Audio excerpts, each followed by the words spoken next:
కులగణన పత్రాలకు సంబంధించి మీ party MLC అంటే నిప్పు పెట్టిన పరిస్థితి కనపడుతుంది. చెత్తపుట్టలో జానారెడ్డి సంబంధించిన ఇది సర్వే అని చెప్పేసి కూడా మాట్లాడుతున్నారు. నిజంగా ఎంత దుర్మార్గంగా మాట్లాడుతున్నారంటే ఇప్పటి వరకు దేశంలో బీసీ కులగణన 1931 తర్వాత పాపల ఏది సోషియో ఎకనామిక్ సంబంధించి బ్రిటిష్ కాలంలోనే జరిగింది. ఆ తర్వాత అఫీషియల్గా అథెంటిక్గా ఉన్న కులగణన ఏదైనా జరిగిందంటే ఇప్పుడే జరిగింది. అది ఇల్లు పోయి సర్వే చేసిర్రు. మరి గవర్నమెంట్ అధికారులను పంపించి సర్వేలు చేయించడం ఏడ తగ్గింది.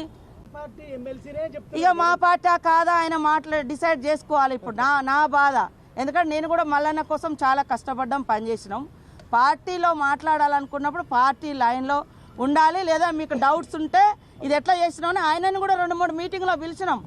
నేనే కదా పంచాయతీరాజ్ శాఖ మినిస్టర్గా ఉన్నప్పుడు కూడా ఉండిగా ఆయనను కూడా 2-3 మీటింగ్లకు వచ్చిండు.